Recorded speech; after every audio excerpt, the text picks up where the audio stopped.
अस्सलामुअलैकुम, मैं हूं हिना नियाजी और मेरे साथ है चौधरी इरफान जहीर। आप देख रहे हैं सुनो न्यूज़ की special transmission world cup game उठा दो। इंडिया में जारी क्रिकेट वर्ल्ड कप 2023 का एक और दिलचस्प मैच आज इंडिया और अफगानिस्तान के दरमियान दिल्ली में होने जा रहा है। बिल्कुल ऐसा ही है और मेरा ख्याल है कि ये बड़ी अच्छा साइन है हमारे लिए और आगे जिस तरह के क्रंच मैचेस आने हैं जी, उससे पहले हमारा इस तरह अच्छा परफॉर्म करना बहुत जरूरी था। और सेकंड ये है ना कि अब ओबियसली हमने कल देखा कि वर्ल्ड रिकॉर्ड बना डाला। हाँ जी, और वर्ल्ड कप की हिस्ट्री में 48 ईयर्स के अंदर किसी टीम ने इतना बड़ा टोटल चेज नहीं किया। और हम जैसे कहा जाता है कि रन चेज अच्छा नहीं करते, तो इस जो एक टेंडेंसी थो या ये माइंडसेट को भी चेंज किया और ये जो अनप्रेडिक्टेबल भी हमें टैग लगाया जाता है, तो फिर हमने प्रूव किया कि we are the best and we are unpredictable as well. Predictably unpredictable कह सकते हैं कि हम कुछ भी कर सकते हैं। Let's just hope for the best. मैं तो बस ये अब दुआ करी हूं कि वर्ल्ड कप हम जीत जाएं इंशाल्लाह। एशिया कप में ना वो एंड पे आके ना पाकिस्तान की टीम जब आउट हुई तो I don't know for some awkward reason वो मोराल उस तरह से नहीं था, वो एंथुसियास्टिक जो हम लोग इतना ज्यादा थे उस तरह से रहे नहीं। बट इस दफा हम उम्मीद करें कि इंशाल्लाह ये वर्ल्ड कप जो है ये पाकिस्तान घर लेकर आएगा इंशाल्लाह जी, इंशाल्लाह। और मेरा ख्याल है जब हम कल बात कर रहे थे कि जब नेशनल एंथम भी बजता है, हाँ जी, तो वो क्या इमोशनल फीलिंग होती है। इसी तरह कल हमने बड़े टाइम के बाद पाकिस्तानी के चेहरों पे खुशी देखी।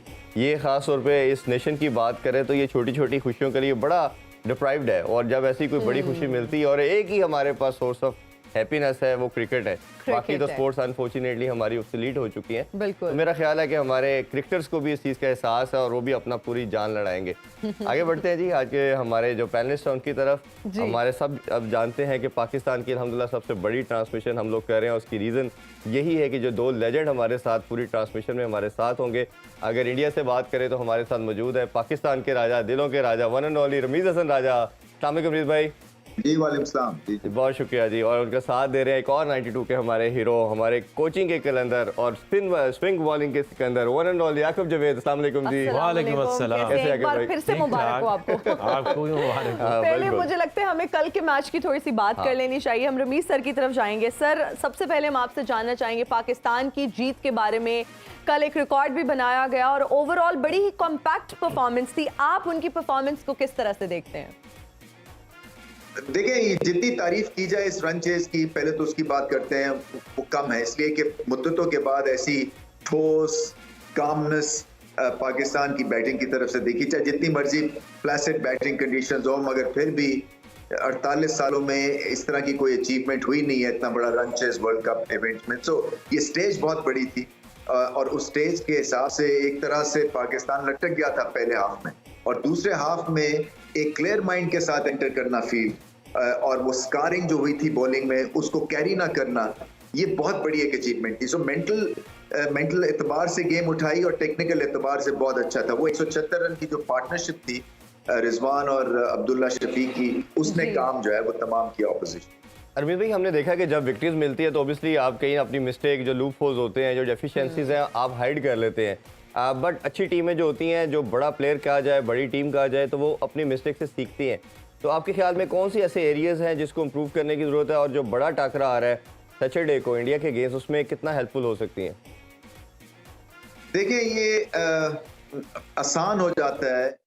मैं उन डगआउट्स में रहा हुआ हूँ या उन ड्रेसिंग रूम्स में रहा हुआ हूँ जहाँ पे जीतने के बाद खुल के डिस्कशन और सख्त डिस्कशन की जाती है, क्योंकि सबका मूड ठीक होता है। कोई फिंगर पॉइंटिंग नहीं होती, बल्कि जनरल एक वेलफेयर के लिए और टीम पॉइंट ऑफ व्यू से क्या कमियां रह गई हैं वो आप खुल के डिस्कस कर सकते हैं, क्योंकि किसी को बुरा उस वक्त नहीं लगता है। तो ये अच्छा टाइम है पाकिस्तान के लिए कि 2-3 चीजों के ऊपर बात करें। अपना जो बॉलिंग कॉम्बिनेशन है वो ठीक करना है, एक स्पेशलिस्ट स्पिनर की जरूरत है, क्योंकि 2 ऑलराउंडर जो स्पिनर्स हैं ये अच्छी क्वालिटी पिच पे और अच्छी क्वालिटी बैटिंग के अगेंस्ट नहीं चल सकेंगे। फिर उसके बाद आपकी जो कैचिंग है, फील्डिंग, उसमें बेनतहा इंप्रूवमेंट की जरूरत है। और वो इसलिए नहीं, कई दफा आप कैचेस ड्रॉप करते हैं और फील्डिंग ठीक नहीं होती, क्योंकि आपका दिमाग लगा होता है कि अब क्या होगा, चौका लग गया, अब छक्का ना लग जाए, तो आपका बॉल पे से ध्यान हट जाता है, और जो आपका पहला काम है which is to field the ball, आप उससे कहीं कोसों मील दूर होते हैं। और फिर तीसरी बात वही है कि आपके जो ओवरऑल फास्ट बॉलिंग है, इसको थोड़ी सी स्पीड पकड़नी है, थोड़ा सा पैशन दिखाना है, जज्बा दिखाना है। ये नहीं हो सकता कि अगर ये बैटिंग कंडीशंस अच्छी हैं तो आप श्रीलंका जैसी टीम से छक्के पे छक्के खा रहे हैं। और स्पीड कहाँ गई है? 130 के ऊपर आपके मेजर बॉलर्स बॉलिंग कर रहे हैं, तो वो कैसे फिर काम चलेगा? फिर आपकी स्पिन डिपार्टमेंट भी हल्की है। ये तो एक मौजाना तौर के ऊपर रन चेज हुआ है, बट अच्छी टीम अगर 345 खिलाफ करेगी और 4-5 मैचेस में पाकिस्तान के खिलाफ 350 हो रहा है, तो फिर आपको वो जीतने नहीं देती। तो ये पाकिस्तान को इसका खास ख्याल करना है। बिल्कुल खास ख्याल करने की जरूरत है। आकिब सर की तरफ आएंगे। सर, जब हम बात करते हैं किसी टीम की परफॉर्मेंस की तो कुछ लूप होल्स भी होते हैं। पाकिस्तान की विक्ट्री की अगर बात करें तो बड़ी ज़बरदस्त विक्ट्री है, रिकॉर्ड भी बना, लेकिन कहीं ना कहीं लूप होल्स होते हैं, कहीं ना कहीं रूम फॉर इम्प्रूवमेंट होता है। What do you think, Pakistani team की अगर परफॉर्मेंस की बात की जाए तो कहाँ पर वो वीक आपको नजर आई और कहाँ पर हमें इम्प्रूवमेंट की ज़रूरत है? क्योंकि बहुत बड़ा टाकरा सैटरडे को होने जा रहा है। देखिए, ये एक ऐसी गेम है कि आप टाइटल जीत भी जाते हो ना। जी अभी भी मुझे पता है कि जब हम वर्ल्ड कप 92 जीते थे जी, तो उसमें भी सारे प्लेयर खुश नहीं हो सकते। बिल्कुल ऐसे ही ये एक ऐसी एक team game at the same time individual game. बिल्कुल सही है। अगर आप देखें तो 92 वर्ल्ड कप बहुत खराब गया, सलीम मलिक का, एजाज अहमद का, कुछ लोगों का। उसी तरह कल भी अगर आप देखें तो हम बात ये कर रहे हैं कि हम फखर की बात कर रहे थे, इमाम जो है वो एक ही तरह आउट होते जा रहे हैं। It's about winning the game. जो आप जब आप खेल रहे होते हैं, इट्स इंडिविजुअल गेम, बट आपकी कंट्रीब्यूशन से फिर एक टीम विन बन जाती है। एग्जैक्टली। तो एक चीज तो हमें पता था कि नसीम शाह एक कॉम्बिनेशन बनता है। ये जो हम बात करते हैं कि बैटर्स की पार्टनरशिप बड़ी जरूरी है, बॉलर की उनसे भी ज्यादा जरूरी है। अंडरस्टैंडिंग ऑफ रोल, एक इंडिविजुअल का रोल नहीं हो सकता। आप जब भी नया बॉल करते हैं तो एक अंडरस्टैंडिंग होती है कि किसने स्टडी रखना है, किसने अटैक करना है। बिल्कुल ऐसे ही। तो अगर आप देखें तो शाहीन का और नसीम का एक ऐसा पेयर बन गया था कि जिसमें नसीम प्रेशर डालता था और शाहीन विकेट लेता था। इसी तरह ये 90s की बात है कि जैसे मेरा जो रोल होता था, मैं जाता था ग्राउंड, अगेंस्ट द विंड मुझे करनी होती थी, मैं अपना खुद ही मार्क लगाता था और मुझे पता होता था कि मुझे रन्स नहीं देने। अगर मैं रन्स रोकूंगा तो दूसरी तरफ से वसीम अकरम स्ट्राइक करेगा और फिर बाद में वकार आएगा। उसको बॉल ही तब हम ज्यादा देते जब वो रिवर्स शुरू हो जाता था। तो ये मुझे इतने सालों बाद ना एक वो कॉम्बो नजर आया कि जो नसीम कर रहा है, जो शाहीन कर रहा है, जो हारिस मिडल में कर रहा है। बिल्कुल ऐसे ही। और अभी भी अगर हसन अली की बात करें तो उसने वो रोल अच्छा निभा रहा है। इनकरेजिंग चीज ये था कि उसके आउट करने ज्यादा जरूरी नहीं, उसके पहले 5 ओवर कंट्रोल्ड और स्टडी होने जिसमें ज्यादा रन्स ना बने। Exactly. वो ज्यादा जरूरी है। अभी हम ओवरऑल आपसे ना सारी चीज़ों के हवाले से जानना चाहेंगे। सबसे पहले हम बैटिंग की तरफ आ जाते हैं, जहां हम अब्दुल्ला शफीक की और रिजवान की शानदार सेंचुरीज की बात करते हैं। पहले अब्दुल्ला शफीक पे अगर थोड़ी बात कर लें, वो लड़का जिसने टेस्ट में बड़ा अच्छा परफॉर्म किया, PSL में बड़ा अच्छा परफॉर्म किया और लगता था कि टेक्निकली बाबर के बाद अगर कोई सबसे बड़ा साउंड प्लेयर है, और कई जगह स्पिन डिपार्टमेंट में तो मैं समझता हूँ कि शायद बाबर से भी अच्छा खेलता है। और उसने प्रूव किया, जिस तरह की शॉर्ट सिलेक्शन थी, खासतौर पे जब शुरू में 2 विकेटें गिर गई थी तो उसके बाद इम्प्रोवाइज किया, 3-4 ओवर रुका और उसके बाद इस तरह की खूबसूरत शॉट्स खेली और एक रेंज नज़र आई। और फिर जब बड़ी शॉट्स की बात आई, जैसे हमने एक कल बड़ा एक वियर्ड स्टैट पता चला पाकिस्तान के खिलाफ, पाकिस्तान के लिए कि 1000 बॉल्स में छक्का ना लगाने वाली पावर प्ले में पहली टीम बन गई है। तो ये एक मतलब वैसा यूनिक रिकॉर्ड है कि अगर आप, तो बड़ा यूनिक रिकॉर्ड है। और ये देखें ना कि डिस्पाइट ऑफ इट आप ये वर्ल्ड रिकॉर्ड बना गए कि आप छक्का भी नहीं लगाते और वर्ल्ड रिकॉर्ड ही बना गए हैं कि आप चेज कर गए हाईएस्ट टोटल। तो ये कैसे देखते हैं इस चीज को? देखिए, ये डिपेंड करता है पिच किस तरह की है। जिस तरह की ये ट्रू पिचेज है, इसके बॉल थोड़ा बाउंस भी हो रहा है और कोई मूवमेंट नहीं है, रुक भी नहीं रहा, तो इसके ऊपर आपको छक्कों की जरूरत नहीं है। आप देखा कि एक कन्वेंशनल वे में आपने इतना बड़ा टोटल जो चेज किया जी, ये आपको वहां बड़ी शॉट्स खेलनी पड़ती है, जैसे शॉट्स दिखा भी रहे हैं हम, जहां पे आपको छक्के मारने की जरूरत उधर पड़ती है, चौके ना लगे। छक्के भी मारे, शायद मेरा ख्याल है एक ही बैटर थे जिसके पास ये शॉट्स थी कि वो छक्के भी लगा सकते हैं। इस टूर्नामेंट में टेक्निकल बैटर्स जो हैं वो भी उतने ही इफेक्टिव होंगे जितने कि हिटर्स होते हैं। चौके लग रहे हैं, बॉल आ रही है, स्किड कर रही है, ग्राउंड आउटफील्ड भी तेज है, ग्राउंड छोटे हैं, तो इसमें आपको जरूरी नहीं है कि आपने स्लॉग छक्के मार के ही आप 350 का स्कोर करोगे। कल देखिए सबने स्टडी बैटिंग की है, उसी में आपको आपको रन्स बने, और जितना टेक्निकली अब्दुल्ला शफीक साउंड है जी मैं जो कल बात कर रहे थे कि फखर को ला के अब एक मैच के बाद चेंज करना, ये आपको इससे पहले ये डिसाइड कर लेना चाहिए कि आपके कौन से टेक्निकल बैट्समैन है और किन कंडीशन में कौन ज्यादा इफेक्टिव हो सकता है। जी तो आई थिंक एक तो ये अच्छी बात हो गई कि अब्दुल्ला को आते ही कॉन्फिडेंस मिला जी, और जो आगे इंडिया का मैच आ रहा है उसमें क्योंकि वो स्ट्राइक कहाँ से करे, अगर आप देखें इंडिया पाकिस्तान मैचेस शुरू में अगर विकेटें गिरे जी ऐसे ही इसी पे प्रेशर डाला पाकिस्तान ने भी इंडियन बैटर्स के ऊपर, तो उनके बैक ऑफ द माइंड ये था कि शाहीन आएगा वो स्विंग करेगा, अगर 2 आउट हो गए तो फिर नीचे से हारिस आएगा तो प्रेशर डल जाएगा। ऐसे ही है।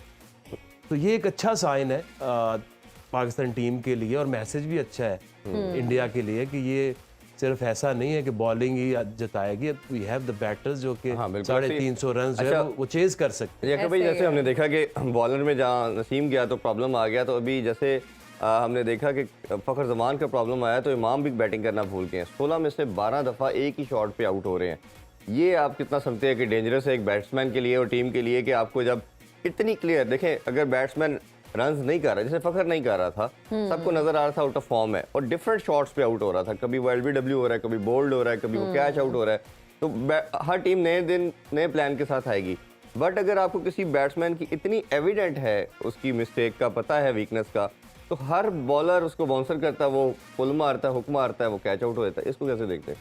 देखिए इसमें आपने फिर अपना एक बैटिंग प्लान बनाना है। Some time it's good for you कि लोग अगर आपको शॉर्ट पिच के ऊपर शॉर्ट पिच बॉल किया है अवे फ्रॉम द स्टंप्स, जी तो उसमें आपके ये एडवांटेज भी हो सकता है अगर आप उस शॉट को कंट्रोल करें। अभी क्या आ रहा है कि वो उसके शॉर्ट बॉल नजर आ रही है और उसको वो हिट मार रहा है, ऊपर है तो ऊपर चली जाती है, नीचे है तो उधर से भी वो कैच हो रहा है, थोड़ा सा लेट हो रहा है। एग्जैक्टली। अब उसको टैकल करना है कि आपने एक चीज सोचनी है कि मैंने इसको इसके वो छक्का नहीं मारे जरूर आप, बट बैट को आप इस तरह से ऊपर से नीचे लाए ताकि अगर एज भी लगे तो वो भी इतना दूर ना जाए। हाँ जी, क्योंकि उन्होंने तो करना ही करना है, क्योंकि एक आप जब आपको रीड कर रही होती है टीम, तो आपकी देख रहे होते हैं किस तरह आउट हो रहे हैं, इसको कहते हैं एक सिचुएशन में फंस जाना। अब इससे निकलने का तरीका भी बैट्समैन ने खुद ही निकालना है। बिल्कुल। अच्छा, ये एक एविडेंस है जो कि बहुत लोगों के सामने आ जाता है कि इसको इस प्लान के ऊपर रखें और ये तो हमने सॉर्ट आउट कर लिया। अगर आप डिफरेंट जगहों पे आउट हो रहे हैं, कभी कॉर्नर बॉल हो रहे हैं, कभी आप बोल्ड हो रहे हैं, कैच हो रहे हैं, तो इसका मतलब ये होता है कि प्रॉब्लम नहीं आ रही, आपकी एक कई दफा बैड टाइमिंग चल रही है, बैड फॉर्म चल रही है। तो आई थिंक इसको टैकल करना चाहिए। जिस तरह की इंडिया की बॉलिंग है, दे एक्यूरेट, बुमराह जैसे कोई ऐसा एविडेंट आप एक जगह दोगे तो डेफिनेटली छोड़ेगा। और 2 जैसे बाउंसर अलाउड हैं उस हवाले से रमीज भाई की तरफ बढ़ते हैं। हाँ जी रमीज भाई, फास्ट बॉलिंग का भी आपसे पूछना चाहेंगे। हमने देखा कि हमारी बॉलिंग थोड़ी वेवर्ड हुई, काफ़ी रन्स भी लीक किए। अगर हम लाइन एंड लेंथ की बात करें तो जब अटैक होता है तो लाइन एंड लेंथ भी भूल जाते हैं, और हमने देखा कि सारे बॉलर्स ने, आल्दो के हसन अली ने बड़ा शानदार परफॉर्म किया, 4 आउट किए, बट रन उसने भी बहुत ज़्यादा दिए। तो ये क्या देखते हैं हमारी बॉलिंग लाइनअप को, क्या मसला आया? और ये जो आप पहले भी बात की है, कुछ पेस जो नॉच ड्रॉप हो जाता है तो वो बैटर के लिए कितना कन्वीनियंट हो जाता है हिटिंग करना और स्विंग ना मिल रही हो साथ। देखिए, कंसिस्टेंसी नहीं है, स्किल वर्क भी कमजोर पड़ रहा है क्योंकि पेस नहीं है। तो वही जो गुड लेंथ का बॉल है, वो जब आपकी 129 की पेस होगी या 132 की पेस होगी, उस पर छक्का लग जाएगा। जब 140 पे करेंगे तो गेंद जोर से बल्ले में लगेगा और आप क्रॉस द लाइन नहीं खेल सकेंगे। सो कई दफा आपकी बचत हो जाती है। ये बड़े बड़े बॉलर्स के साथ हुआ है। 90 माइल से जैसे उनकी पेस 88 पे गिरी है तो उनको फेंटी पड़नी शुरू हो गई है। सो ये जो फ्यू नॉचेस नीचे जो गई है पेस, इससे आपका सारा जो गेम प्लान है ना, वो डिस्ट्रॉय हो गया। तो इसके ऊपर खास मेहनत की जरूरत है। फिटनेस इश्यूज हैं, मुझे नहीं पता हसन अली के क्या फिटनेस इश्यूज चल रहे हैं, क्योंकि आज के तो मैच में उनकी पेस बढ़ी नहीं बिल्कुल। और ये और नसीम शाह के जाने से असल में बहुत बड़ा एक होल पड़ा है हमारी बॉलिंग में और उसको पता नहीं कैसे फिल करेंगे, मगर leader of the pack Shaheen Afridi है, उनको अपनी गेम उठानी है। इसी तरह हसन अली अगर खेलते हैं उनको गेम उठानी है। वाइट बॉल बेनतहा किए, एक्स्ट्रास पाकिस्तान ने बेनतहा कंसीड की, इंपॉर्टेंट मौकों के ऊपर कैच, वो देखे ना कुसाल मेंडिस का 8 और 18 पे कैच छोड़ दिया, उन्होंने 125 की इनिंग्स खेल दी। तो ऐसे आप इस तरह की बैड फील्डिंग की वजह से आप कैसे एक्सपेक्ट करते हैं कि अच्छी टीम्स आपको दोबारा चांस देंगे? एग्जैक्टली, आप सही कह रहे हैं रमीज सर। अगर हम अब्दुल्ला शफीक की बात करें तो आपने बहुत बार एडवोकेट किया और हम सब ये बात जानते हैं कि अगर बाबर के बाद कोई टेक्निकली साउंड प्लेयर है तो ही इज द वन। और फिर हम इस पर भी बात करते रहे कि once in a life time opportunity मिलती है, अगर उसको अच्छे तरीके से आप अवेल कर जाएं और उस अपॉर्चुनिटी को एक्सप्लॉइट कर जाएं तो आपका फायदा होता है। और हमने देखा कि अब्दुल्ला शफीक ने बहुत ही खूबसूरत शॉट्स कल खेली। क्या कहेंगे? और अगर हम मोहम्मद रिजवान की बात करें तो शुरू में उन्होंने थोड़ा सा स्ट्रगल किया, उन दोनों की ओवरऑल परफॉर्मेंस के बारे में क्या कहना चाहेंगे? देखिए, अब्दुल्ला शफीक ने तो एक तो अनाउंस किया है कि वो आ गए हैं मैदान में और ये बहुत बड़ी इनिंग्स है, तो एक तो बहुत बहुत मुबारक। और पाकिस्तान का मसला भी हल हुआ है, ये मुझे पता नहीं ये लॉन्ग टर्म एसेट साबित होंगे या नहीं, क्योंकि अभी ज्यूरी आउट है कि सीमिंग पिच के ऊपर ये कैसा खेलेंगे और आगे स्पिनिंग और सीमिंग कंडीशंस मिलेंगी। मगर स्टार्ट बेनतहा अच्छा है और यही स्टार्ट जो है पाकिस्तान को चाहिए था और अब्दुल्ला शफीक को अपने करियर के लिए चाहिए था।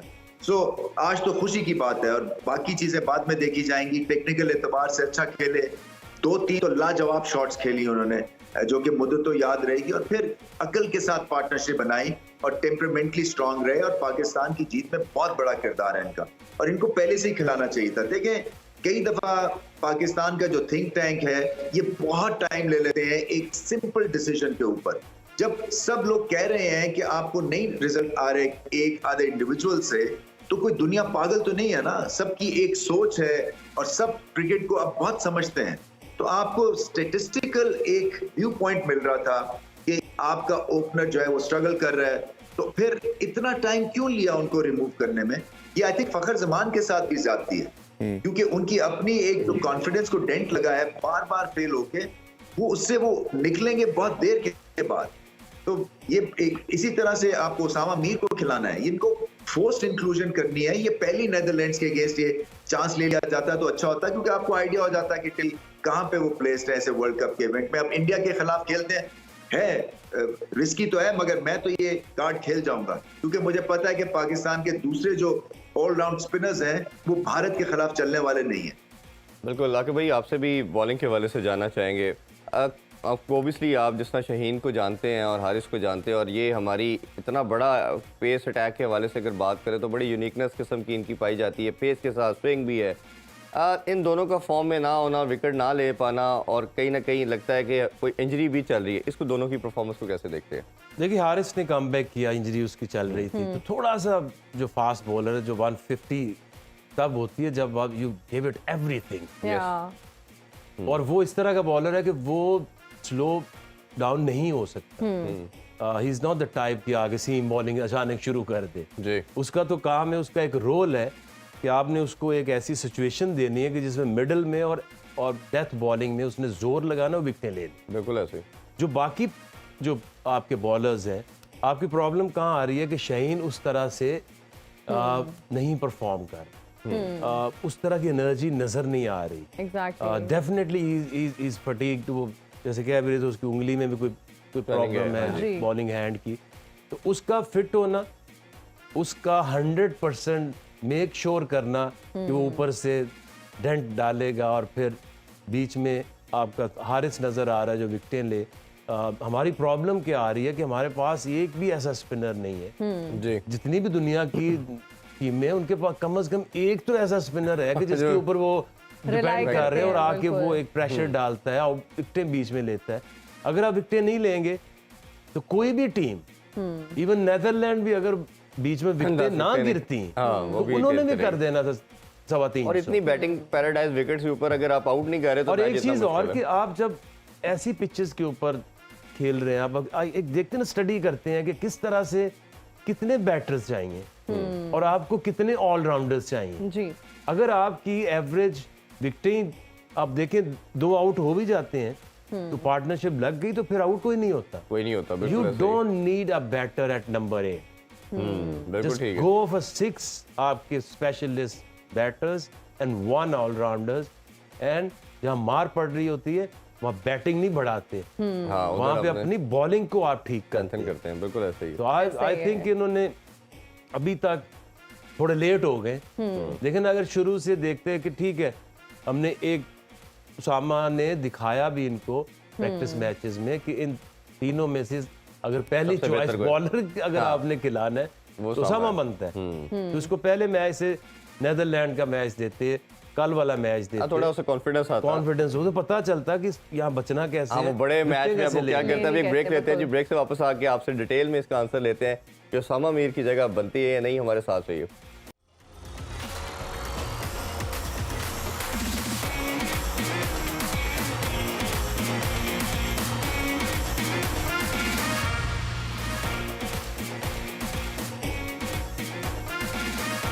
And we are right back after the break. You are watching World Cup game उठा दो। रमीज सर आपकी तरफ आएंगे और जानना चाहेंगे, जिस तरह से कल आपने श्रीलंका और पाकिस्तान के मैच के बारे में कहा कि मस्ट विन होनी चाहिए वरना आगे जाके प्रॉब्लम आ सकती है, और अगर एक जीत का मोमेंटम बन जाएगा तो फिर उसको बरकरार रखना आसान हो जाएगा। कितना हेल्पफुल होगा ये जीत का मोमेंटम? और ये भी बताइए कि अगर पाकिस्तान कल टॉस जीतता है इंडिया के मैच में सैटरडे को, तो क्या स्ट्रैटेजी होनी चाहिए? क्या उनको पहले बैटिंग करनी चाहिए या चेस की तरफ जाना चाहिए? बहुत अच्छी परफॉर्मेंस थी। और देखिए रिजवान ने 100 तो अपने लिए चले मान लिया किया, बट जो एक्स्ट्रा रन थे और आखिर तक खड़े रहे वो टीम के लिए खड़े रहे। इनफैक्ट पूरी इनिंग्स उनकी टीम के लिए होती है, और ये साल उनका शानदार जा रहा है। 70s में उनकी बैटिंग एवरेज है। असल में प्रॉब्लम क्या है पाकिस्तान के लिए, अगर आप स्टैट्स का मुआवजा करें ना, पाकिस्तान की प्रॉब्लम मिडिल ऑर्डर नहीं है। मिडिल ऑर्डर एक साल में भारत से बेहतर फंक्शन कर रहा है नंबर्स के हिसाब से। एवरेज, स्ट्राइक रेट दोनों हमारे मिडिल ऑर्डर का भारत के मिडिल ऑर्डर से बेहतर है। हमें प्रॉब्लम 1, 2, 3 टॉप ऑर्डर में है, क्योंकि जैसे कि अब तो न्यूज ये ओपन हो गई है कि 1000 बॉल हो गए हैं कि पावर प्ले में छक्का नहीं मारा पाकिस्तान ने ओडीआई में। 1000 बॉल, मगर क्या है कि मैच जीत जाते हैं और ओडीआई की बेस्ट टीम भी है। तो ये सही कहा, आई थिंक मैं किसी का ट्वीट पढ़ रहा था कि ये लॉजिक के ऊपर पाकिस्तान टीम जो है ना मुंह पे थप्पड़ मारती है, क्योंकि ये लॉजिकल नहीं है। टीम जो छक्का ही नहीं लगाती है पावर प्ले में, वो 345 आराम से कर जाती है। मगर ये प्रॉब्लम असल में टॉप ऑर्डर में हमें ज्यादा है। बिल्कुल रमीज भाई, आपसे लास्ट क्वेश्चन करना चाहेंगे। ओब्वियसली आपने कमेंट्री के लिए जाना है। आज दूसरा मैच, मेन मैच की बात करें तो अभी भारत का खेला जाएगा अफगानिस्तान के अगेंस्ट दिल्ली में। एक तो पिच के बारे से बताइए, और दूसरा ये बताइए कि अफगानिस्तान की अगर टीम को देखें तो बिट्स एंड पीसेस में और परफॉर्मेंस आ जाती है। इनको भी अब काफ़ी टाइम हो गया, एग्रेसिव क्रिकेट खेलते हैं। क्या कोई आउटसाइड चांस देखते हैं या आपको लगता है कि भारत इजीली इनको इस कंडीशन में थ्रू कर जाएगा? आज मैं कुछ ही देर में इस मैच पे कमेंट्री भी करूंगा, सो आपको आइडिया मैं वहीं से दे सकता हूं कि क्या होगा। बट अभी इस वक्त सिचुएशन यही है कि अफगानिस्तान के लिए ये एवरेस्ट, ये उनका जीतना जो है ना, और खास तौर पे दिल्ली की पिच जो है ना, वो साउथ अफ्रीका जैसी पिच हुई तो बहुत मार पड़ने वाली है, क्योंकि वो सीधी पिच थी। हालांकि अफगानिस्तान के पास स्पिन अटैक अच्छा, उनके पेसर्स भी बुरे नहीं है, मगर हमें पता है भारत की एबिलिटी। ऑस्ट्रेलिया के खिलाफ 3 टॉप ऑर्डर के डक्स के बावजूद उन्होंने आराम से वो रन चेस कर लिया था एक मुश्किल पिच के ऊपर। मगर देखिए अफगानिस्तान को कोई चीज हारने की जरूरत नहीं है। They've got nothing to lose। तो वहां जाएं, अपने आप को एक्सप्रेस करें, जरा थोड़ी हिम्मत से खेलें, और ये हेडलाइंस बनाने वाला मौका है। कहीं अब देते हैं तो बहुत बड़ा अपसेट होगा ये, और अपसेट होने के लिए भारत को बहुत खराब खेलना पड़ेगा और अफगानिस्तान को बहुत अच्छा खेलना पड़ेगा। खास तौर पे उनकी बॉलिंग को बहुत अच्छी बॉलिंग करनी पड़ेगी। बहुत अच्छी बॉलिंग करनी पड़ेगी। बिल्कुल सही कहा आपने। Thank you so much Ramiz sir, आपके टाइम का। आपसे तो रात को मुलाकात होगी क्रिकेट वर्ल्ड कप मस्तिया में। याकूब भाई, हम बात कर रहे थे ब्रेक से पहले उसामा मीर के हवाले से। अब दोनों स्पिनर का देखें तो ओबियसली हमने देखा कि काफ़ी रन्स भी दिए, विकेट्स भी नहीं ले पाते। जो विकेट्स ली भी तो हमने देखा कि वन ऑफ और डिलीवरी आपकी कोई थोड़ी स्पिन कर गई या बड़ी शॉट्स के चक्कर में। जो एक कन्वेंशनल स्पिनर के हवाले से बात की जाती है कि पढ़ना, बाहर निकलना। अच्छा, शादाब की सक्सेस जो थी वो उसकी गुगली थी, वो शायद उनकी बैक की जो प्रॉब्लम थी, जो इंजरी थी, उसके बाद प्रॉपर बैक लगा नहीं पा रहे, जिसकी वजह से वो गुगली नहीं कर पा रहे। और दूसरा अगर हम देखें कल का मैं स्टैट्स अगर हम देखें तो 5 की इकॉनमी सिर्फ इफ्तिखार की थी, तो हमने सिर्फ उससे 5 ओवर करवाए। तो आपको लगता नहीं है कि कैप्टन भी कहीं ना कहीं स्टैटिक हो जाते हैं कि जो बेहतर बॉलिंग करवा रहा है उससे नहीं करवाया, जो ज़्यादा रन दे रहे हैं, 7 रन पर ओवर जा रहे हैं, उनको आपने ज़्यादा ओवर करवा दी? देखिए बात यह है कि आप एज बॉलर एक इम्पैक्ट डालते हैं, कॉन्फिडेंस है आपका कप्तान के ऊपर, लेकिन आपने डे बाय डे पिचेस को देखना है, ऑपोजिशन को देखना है, मिडल में आपने विकेटें लेनी जी। एक चीज तो तय है कि ये आप मैच नहीं जीत सकते। आप ऐसी सिचुएशंस हैं कि कैलकुलेशन की हुई इन लोगों ने, वो पैनिक नहीं होते। पहले ये होता था कि अगर आप एवरेज 9 पे ले जाएं और आखिरी 12 ओवर में या 10 ओवर में 9 रन ओवर होगी तो आप कंफर्म जीतोगे। ऐसे ही लेकिन आज वो फिर वो उनको मैसेज हो जाता है कि लास्ट 20 ओवर्स 8 रन ओवर 160, ये कौन सा स्कोर है? अगर विकेट्स इन हैंड है तो वो हो जाएंगी। हो जाएंगी Exactly. बिल्कुल ऐसे। अब ये जो T20 ने इम्पैक्ट डाला है 50 ओवर के ऊपर, इसको समझने की जरूरत है। बॉलर्स भी कई दफा डिसअपॉइंट हो जाते हैं कि मैं 6 ओवर जा रहा हूँ, बट यहाँ 60 रन और अगर आप 2 विकेटें ले लेते हो तो हाँ, तो ये ठीक है। ये अच्छी परफॉर्मेंस है। और लोग भी आपको उस तरह से देखते हैं कि फिर उसने 60 दे दिया। एवरेज स्कोर अगर आप देखें तो यहाँ 300 तो बनेगा। ऐसे ही। जी। तो इसी तरह से आपने एज बॉलर ऑपरेट करना है। तो उसामा मीर समझते हैं जगह उसामा बनती है। मीर देखे, अगर आप उसको नहीं खिलाते तो आपका स्पिन डिपार्टमेंट विकेट कब लेगा? और वो भी इंडिया जैसी टीम के अगेंस्ट, वो तो अच्छे अच्छे स्पिनर्स को वो खाते में नहीं रखते। तो आई थिंक उसामा को इनको लेके आना चाहिए, जिस तरह अभी डर रहे थे कि अब्दुल्ला शफीक लाएं ना लाएं। हाँ और जी। एक चीज बड़ी जरूरी है for fans and for Pakistani team, India से जीतना वर्ल्ड कप जीतना नहीं है। हाँ, ये बड़ी वन ऑफ द गेम। इसके बाद डिसअपॉइंटमेंट्स नहीं आनी चाहिए, ना लोगों में आनी चाहिए, ना टीम में आनी ना चाहिए। टीम में ना आनी टीम में आनी चाहिए। ये चाहिए। वर्ल्ड कप खेलने गए, ना कि इंडिया को हराने गए। कराएंगे बिल्कुल इंशाल्लाह। सही। Let's hope for the best. अभी लेंगे जी एक ब्रेक, हाजिर होंगे ब्रेक के बाद। आप देखते रहिए वर्ल्ड कप गेम उठा दो।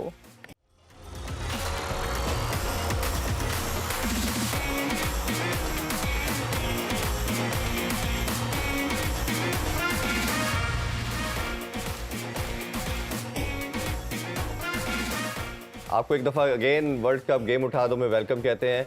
आका भाई, टॉस अभी कुछ ही देर में होगा, हम देख रहे हैं, पिच रिपोर्ट हमने देखी और बड़ी डिफरेंट पिच नज़र आई। जो भारतीय बेसिकली स्पिन बनाते हैं अपने पिचेस, हमने देखा कि जब ओपोजिशन डिफरेंट आई है तो आज फिर वो ग्रास भी नज़र आ रहा है। और क्या लगता है क्या डिसीजन होगा जो भी टीम टॉस जीतेगी, और क्या टोटल देखते हैं आप? और कस्टमाइज पिच के बारे में क्या कहना चाहेंगे? ICC plus BCCI customized. देखिए, एक तो एडवांटेज है तो वो फायदा तो उठाएंगे। उठाएंगे। उसी तरह उन्होंने वेन्यूज रखे हैं। हाँ जी।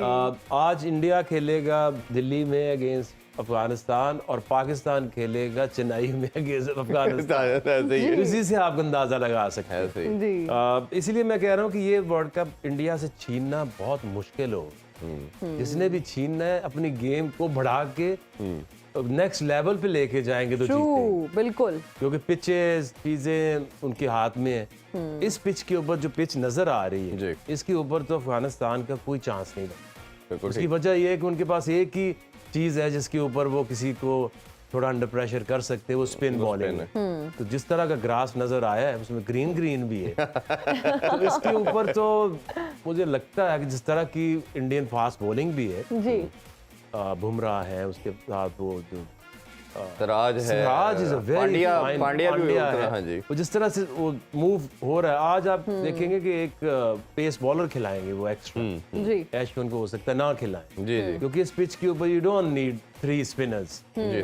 जडेजा है आपके पास, शार्दुल ठाकुर भी उनके पास है। ठाकुर के आने के चांसेस हैं। मैं तो कहूंगा कि ठाकुर का भी आप क्यों डर रहे हैं बैटिंग से? शामी को खिलाएं, शामी को खिलाएं, शामी को खिलाएं। पूरा और बॉलर तो है एटलीस्ट। इसके ऊपर तो 200 के अंदर आउट करना चाहिए इंडियन को, अगर पहले बैटिंग करती अच्छा, है थोड़ा सा अफगानिस्तान। अगर सिराज की सक्सेस देखें हम, ओबियसली बुमराह को हम पता है कि सब तरह की उसके पास वैरायटी है, उसके बाउंसर भी अच्छे करता है, यॉर्कर भी है, बट सिराज की सक्सेस देखें तो शुरू में हम जब आया था ये एक नॉर्मल मीडियोकर बॉलर लगा, बट ग्रेजुअली इसने स्विंग भी इंक्रीज की और सबसे बड़ी जो सक्सेस लगी गुड लेंथ के ऊपर जो बॉल कंटिन्यूसली उस बॉक्स में हिट करता चला जाता है, ये उसकी सक्सेस रही।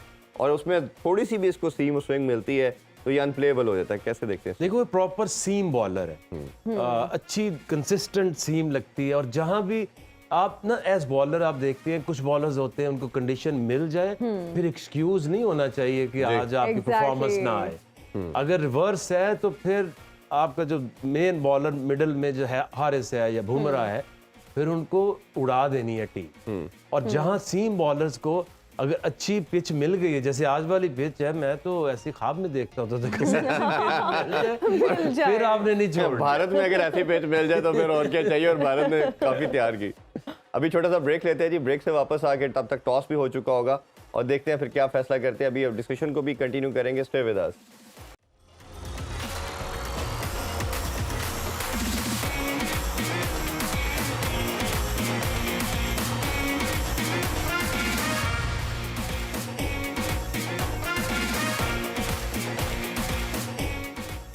And we are right back after the break. You're watching World Cup game उठा दो। Aqib sir, Afghanistan won the toss and they decided to bat first. उनके इस फैसले को किस तरह से आप देखते हैं? एक फैसला हमने भी लिया था, यूएई ने, पर्थ में मैच था 2015 में अगेंस्ट इंडिया। जी। अच्छा, तो हमने मीटिंग ऐसी की, उन्होंने कहा देखो जो भी होगा हम टॉस जीतेंगे तो हम बैटिंग करें, सही है। ठीक है। अब उनको बैटिंग दे के भी जो रिजल्ट आना तो वही है।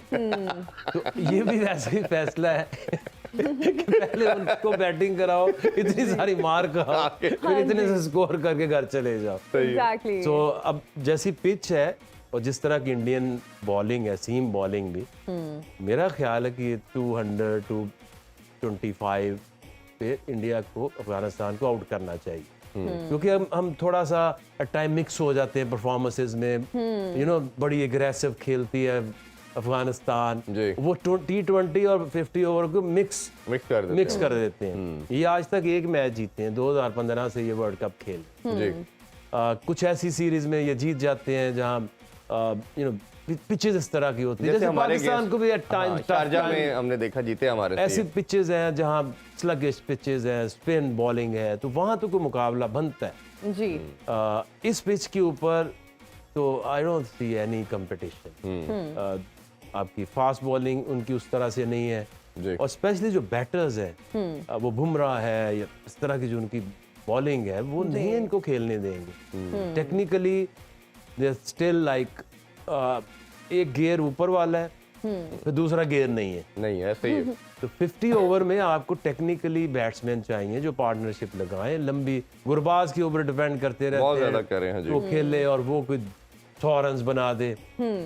बीच में कोई ऐसा नहीं है जो लंबा जाए। अच्छा खासा हशमतुल्लाह को हमने देखा कि ये चिप इन करते थे और जो एंकर का रोल प्ले करते थे। अब कुछ पास में देख रहे हैं कोई भी बैटर इनका गुरबाज के अलावा ना परफॉर्म कर रहा है, ना रन कर रहा है। इवन दो नबी बड़ा अच्छा मिडिल ऑर्डर में करते थे, बट सब हम देख रहे हैं कि बड़ा ऑड किस्म की परफॉर्मेंसेस आ रही हैं इनकी। देखिए तेज इसमें बॉल आनी, बाउंस भी होगा, सीम भी होगा, तो उस तरह की टेक्निकली वो साउंड नहीं है। नबी भी अब एज के उस हिस्से में कि अब वो शॉर्ट पिच बॉलिंग पे कंफर्टेबल नहीं, वो सबको पता चल जाता है। ये कोई नई चीज नहीं है अब, लेकिन 50 ओवर में अपसेट करना बहुत मुश्किल होता है। It's not T20।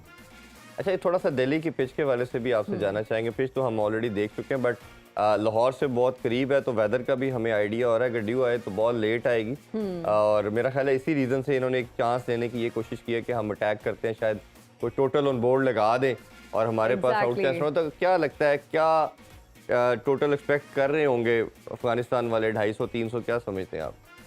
देखिए, सोच तो अगर थोड़ी सी डिसेंट बैटिंग भी कर गए तो इस 270-80 अगर पूरे 50 ओवर खेल गए तो इतना तो बन ही जाता है जी। हाँ जी।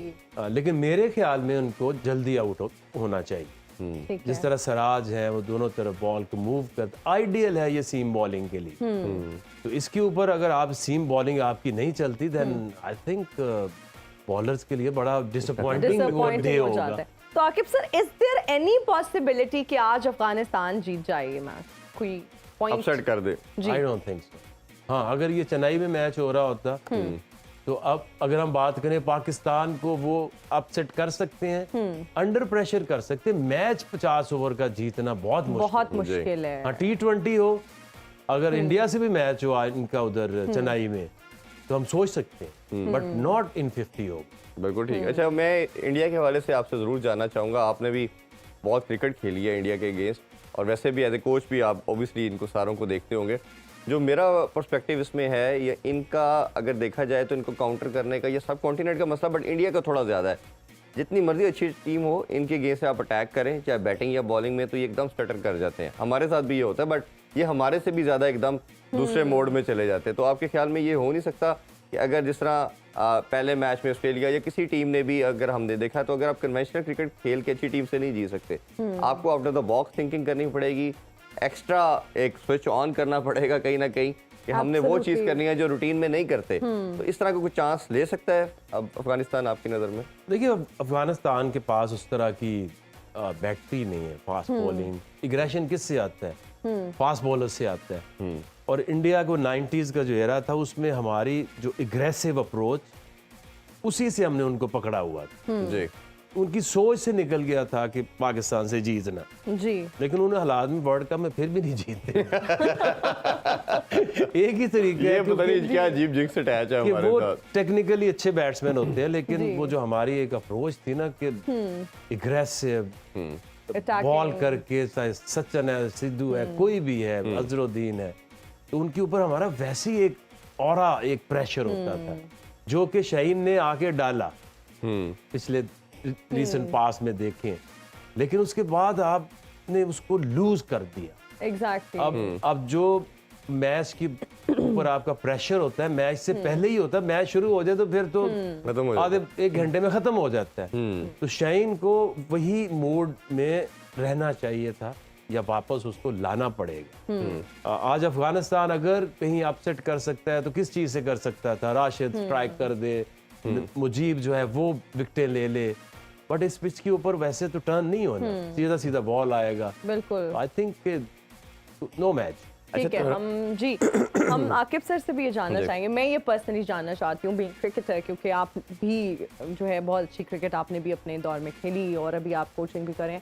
सो क्या माइंडसेट होता है जब पाकिस्तान इंडिया का मैच होता है और खुदा न खास्ता अगर ये मैच नहीं जीतती हमारी टीम, क्योंकि अक्सर ऐसा होता है वर्ल्ड कप में खास वर्ल्ड कप में खास तौर पे, तो जो बैकलैश आता है और जिस तरह से लोग ट्रोल करते हैं, फिर जो मीम्स बनती हैं, आप एक मेंटल ट्रॉमा में चले जाते हैं, तो कितना इफेक्ट करता है ये भी प्लेयर्स की परफॉर्मेंस को? क्योंकि ये प्रेशर ही बहुत ज्यादा इटसेल्फ कि हमारा इंडिया के साथ मैच है और हमने जीतना है। देखिए, उसमें दो एक्सपीरियंस हुए, 92 वर्ल्ड कप जी और 96 का वर्ल्ड कप। ऑपोजिट 92 में हम इनसे हारे, लेकिन देखें अफसोस था कि 223 रन सिर्फ करने थे। वो भी नहीं कर पाए सिडनी में, वो सिडनी जैसी पिच में, ये भी नहीं कि वो कोई मुश्किल पर्थ पिच की मूवी या दूसरी या कोई ऐसी पिच हो। वहाँ वर्ल्ड कप जीते, लेकिन ये है कि इंडिया के साथ सिर्फ हम नहीं खेलने गए थे। हाँ जी। अगर आपका एम ये है कि हमने वर्ल्ड कप जीतना है, तो फिर फॉरगेट अबाउट वन गेम।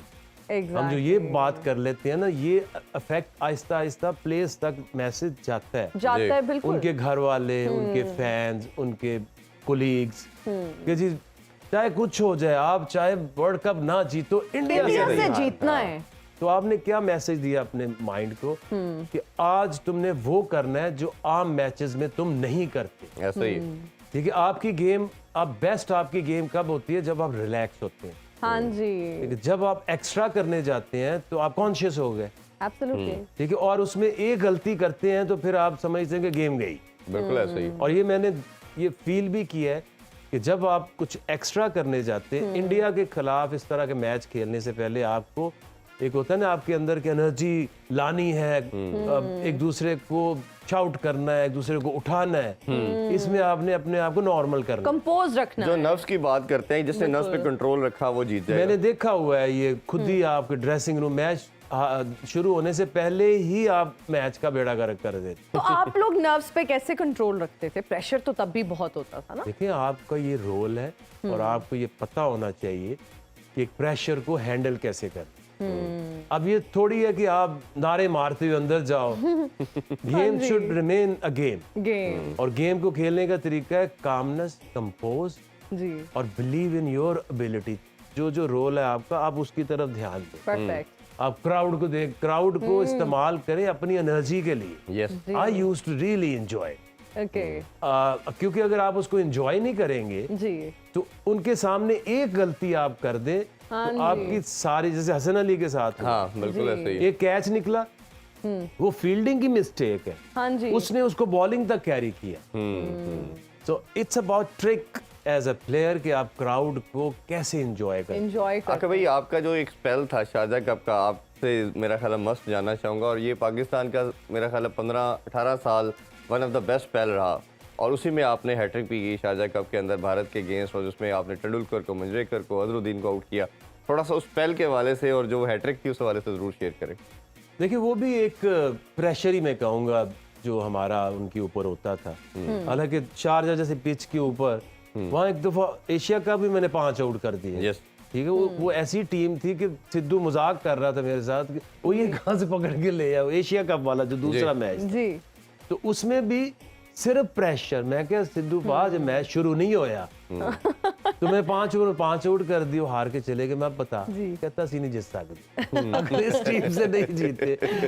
और ये जो रिकॉर्ड्स है या आप ऐसी डेड पिचेस के ऊपर आप जो विकेटें ले जाते हैं, ये आपका तो चलो उस दिन अच्छा दिन होता है कि आप जिसका बेस्ट दिन कब होता है कि जब आपका माइंड जो सोचता है बॉडी वैसे अकॉर्डिंगली एग्जीक्यूट कर बिल्कुल ऐसे ही। कर ले। ऐसा टाइम भी आता है कि आप एक इंच के ऊपर ना बॉल को अपनी मर्जी से फेंक सकते हैं, पिच के ऊपर लेंथ भी और लाइन से स्विंग भी। बिल्कुल। और ऐसे टाइम भी आते हैं बॉलर्स के, क्योंकि I was very accurate, but मेरे खुद ऐसे आया कि यार ये मेरा बॉल इस पूरी सड़क के बीच में कहीं पड़ जाए। हाँ, बिल्कुल ऐसे ही। तो it's all confidence, in form होना, आउट ऑफ फॉर्म हो जाना, it's all about your doubt.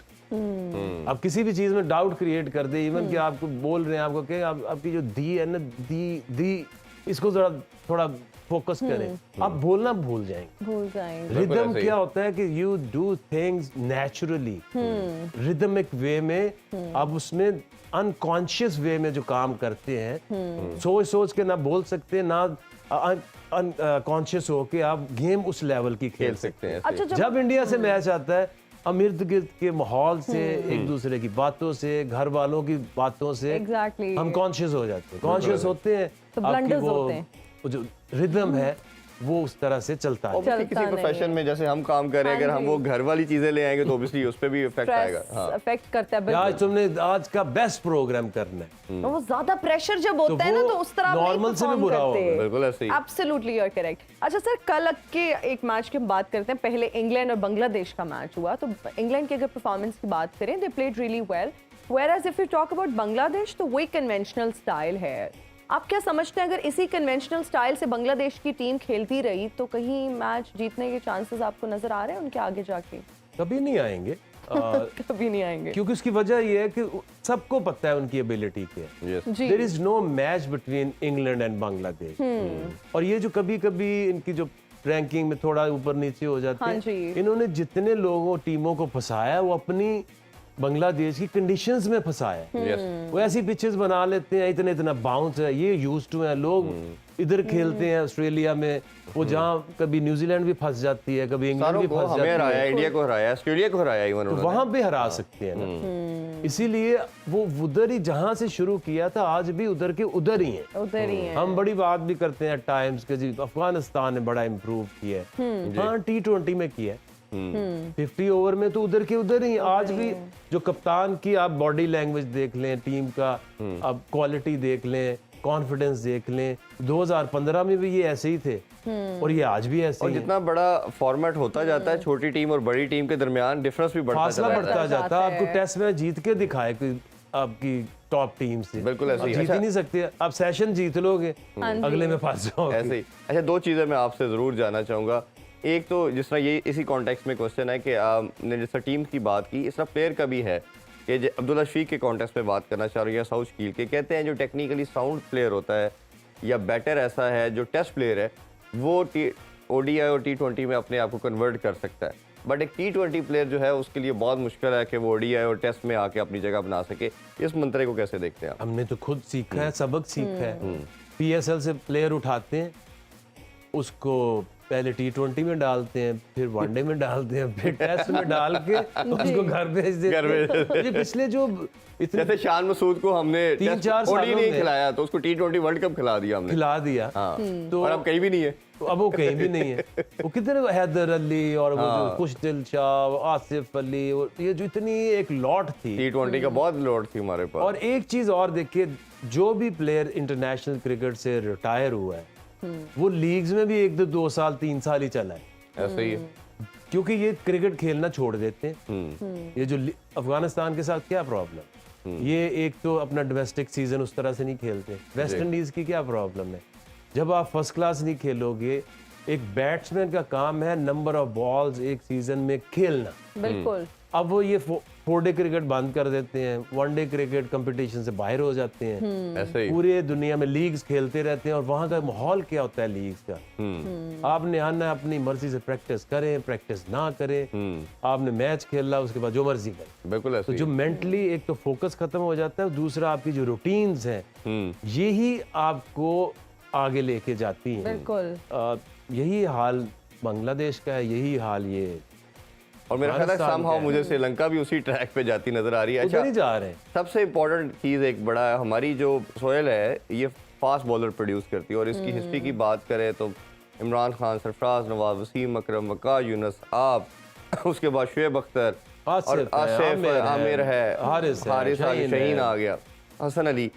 एक माशाल्लाह ऐसी शायद दुनिया में इतनी बड़ी वैरायटी और इस तरह के अटैक नहीं नज़र आता। एक तो इस हवाले से शेयर करिए, और इन सारों में से आपका फेवरेट कौन था? और क्योंकि आप खुद मीडियम पेसर थे, तो आसिफ आपके बाद एक ऐसा बॉलर आया और जिसने आके जिसे मैजिशियन भी कहा जा गया, और सब ने कहा कि एक ऐसा बॉलर शायद दुनिया ने ऐसा मैजिशियन नहीं देखा, जो कंट्रोल, जो लाइन लेंथ उसके पास थी वो किसी के पास नहीं थी। इस हवाले से आप क्या कहेंगे? इसमें देखें ना, जो एक तो एक एलिमेंट है कि जहां आपको खुले मैदान नजर आएंगे, फास्ट बॉलर्स उस एरिया से ज्यादा आए। बिल्कुल। आपको कराची से कभी कभी कोई नजर आएगा, ये तो बैट्समैन ही आएंगे, क्योंकि ये बचपन में आप ये सारी आपकी ग्रोथ होती है, आप भाग रहे हैं गांव में, इधर नहरों में नहा रहे हैं, आप ग्रोथ उस तरह से हो रही है जी। और दूसरी एक वजह है टेप बॉल क्रिकेट। अब टेप बॉल के ऊपर जो हमारी रिसर्च है, इसी बेस के ऊपर मैं उनको भी कहा कि हम जिम्बाब्वे वालों को कि अपने विलेजेस में, जंगल्स में एक टेप बॉल क्रिकेट शुरू कराओ। उसकी वजह यह है कि बॉलर्स के लिए क्या, बॉलर्स को तो पिच नहीं चाहिए, वो तो कहीं भी सड़क पे भी बॉल करा देते हैं। और लाइट बॉल करता क्या है, लाइट बॉल जोर ज्यादा लगाएगा, आपको आर्म स्पीड तेज करनी पड़ती है, और एक विप ऑफ द रेस्ट, ये आपको यूनिकनेस सिर्फ उन बॉलर्स में नजर आएंगे जो टेप बॉल के बॉलर। तो जो एक विप एंड आर्म स्पीड, जैसे हारिस की बात करें, यस, और ये एक गिफ्ट है, ये नेचुरली आपकी कल्चर में आ गया है। बिल्कुल। उससे आपको बॉलर्स तो मिलते रहेंगे, ये कभी खत्म नहीं होंगे। बिल्कुल। When it comes to the batters, batsman को चाहिए पिच कैसी है, उसको प्रैक्टिस कराने के लिए बॉलर कौन से हैं, कंपटीशन से निकलते हैं बैट्समैन। बिल्कुल ऐसे ही। आपको बॉलर्स तो सड़क से निकलेंगे, पार्क से निकल आएंगे, पहाड़ों से नीचे उतर आएंगे। बिल्कुल ठीक बात। तो बैटिंग एक प्रॉब्लम है, इसीलिए देखें इंडिया की ऑर्गेनाइज्ड एक क्रिकेट है जिसमें 32 टीमें हैं, वो जो शुरू करते हैं 4 डे, उनकी स्कूल की क्रिकेट भी 3 डे है। ऐसे ही है। अब हमारे स्कूल में तो क्रिकेट ही नहीं है, क्रिकेट ही नहीं है, सारी टेप बॉल पे चली गई, उस पे भी चले गए, और सारे स्कूल्स के अंदर जो हैं ग्राउंड्स तो खत्म हो गए, कोठियों में तो स्कूल आ गए हैं, तो छोटे छोटे घरों में अब तो स्कूल्स हैं। अच्छा, वो आसिफ के वाले से मैं आपसे पूछना चाह रहा था कि उसको इन सारों में आपका फेवरेट कौन सा है, और आसिफ को कैसे रेट करते थे? पाकिस्तान में जो ऐसे बॉलर आए हैं कि जो दुनिया में ऐसे बॉलर्स आपको कहीं मिलेंगे नहीं, एक वसीम अकरम है और एक मोहम्मद आसिफ जी। ऐसी एक डिफरेंट उन्होंने एक लोगों को बताया कि आसिफ ने कि 127 पे, 125 पे भी कैसे आप बैट्समैन को कंफ्यूज कर सकते हैं कि उसकी बॉल का पता ही नहीं चलता था कि उसने जाना किधर, एक ऐसी लेंथ के ऊपर। और वसीम अकरम तो वसीम अकरम है, क्योंकि उससे नई बॉल हो, दुनिया की कोई पिच हो, हमने देखा बड़े बड़े बॉलर्स जब पाकिस्तान आए हैं या इंडिया आए हैं या बांग्लादेश गए हैं, तो वो बस हो जाती थी उनकी जी। ही वाज द वन कि कोई भी पिच हो, कोई भी कंडीशन हो, he will always come out good. बिल्कुल ऐसे, और छोटा रन अप हो, कुछ हो, यस। ये बड़ी मतलब एक यूनिक अल्लाह ताला ने मेरा ख्याल है ब्लेसिंग है कि इस मट्टी से इस नेशन को इतने इतने ज़बरदस्त प्रोड्यूस किए। अच्छा, आगे भाई कुछ इस हवाले से कहना चाहिए, जैसे नेशनल एंथम भी बज रहा है, तो आपके ख्याल में कोई ऑल अटैक के लिए जा सकती है अफगानिस्तान? थोड़ा सा उसी कॉन्टेक्स्ट में पूछना चाहूंगा, कोई चांस बनाने के लिहाज से? चांस यही है कि 40 ओवर गुरबाज ही खेल जाए क्योंकि उसने तो अपने तरीके से खेला, वो 150 कर दे। एक हमारे खिलाफ इसने 151 किया था श्रीलंका, लेकिन ये कि अगर ये थोड़ी सी नॉर्मल भी बैटिंग कर गए तो 260-70 हो भी सकता है, बट फिर इंडियन बॉलिंग की मैं बात करूंगा कि सराज हैं, बुमराह हैं, तो इनकी जो क्वालिटी फिर अगर अफगानिस्तान के खिलाफ नहीं आनी तो फिर किधर आएगी? किधर आनी? हाँ। बिल्कुल। अच्छा, इसके थोड़े से अगर बात करें तो कुलदीप यादव जो हैं इन कंडीशन में, और अश्विन भी आ चुके हैं, अक्षर पटेल जो है वो इंजर्ड हो गए थे, उसकी जगह फिर अश्विन को रखा गया, तो इन दोनों को कैसे देखते हो? और कुलदीप यादव जिस तरह रिवाइव होकर दोबारा इंटरनेशनल एरेना पे आए हैं, इसको कैसे देखते हैं? देखिए, जो रिस्ट स्पिनर है और स्पेशली जो लेफ्ट आर्म रिस्ट स्पिनर्स हैं, ये लोग ना, इनको प्रैक्टिस नहीं मिलती कहीं।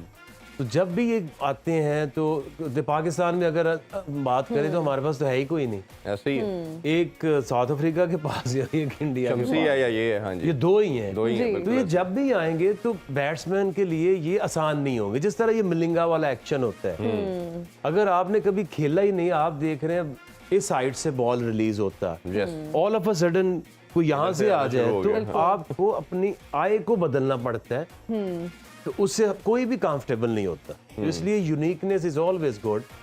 और कुलदीप ने शुरू में आया, बहुत अच्छी परफॉर्मेंस की, रीड हुए फारग हुआ, फिर वापस परफॉर्मेंस दे के वापस आया, तो ये एक बहुत बड़ी अटैकिंग आपके पास ऑप्शन है। और इनको ज्यादा फर्क नहीं पड़ता कि टर्निंग पिच है या नहीं है। नहीं है। जब इंडिया के मैच था उधर, तो हम ये कह रहे थे चेन्नई में कि जो फिंगर स्पिनर जडेजा, जो आप जितना वो तेज मारोगे वो तेज स्पिन होगा और वो आपको टाइम नहीं देगा।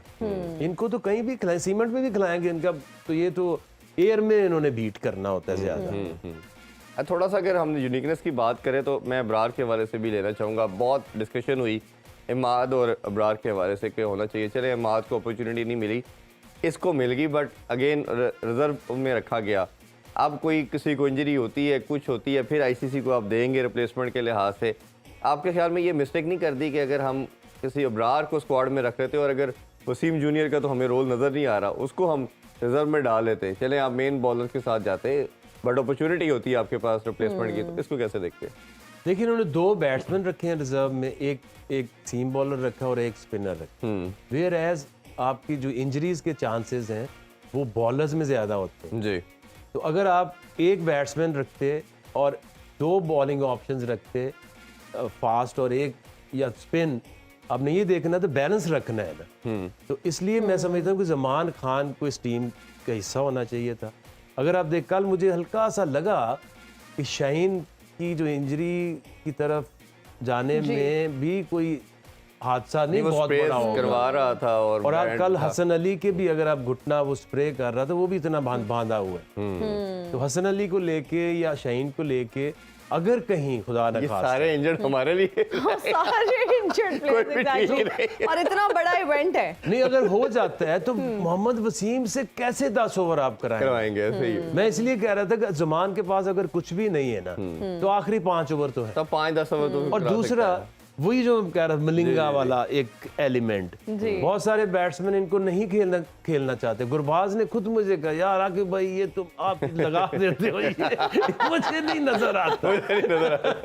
चले आज देखते हैं उनको नजर आता है या नहीं आता। आकिब भाई बहुत शुक्रिया, थैंक यू सो मच। आपसे मुलाकात होगी जी मिड ब्रेक में, और रात को क्रिकेट मस्तियां भी देखना मत भूलिएगा। अपना ख्याल रखिए। अल्लाह हाफिज। पाकिस्तान जिंदाबाद।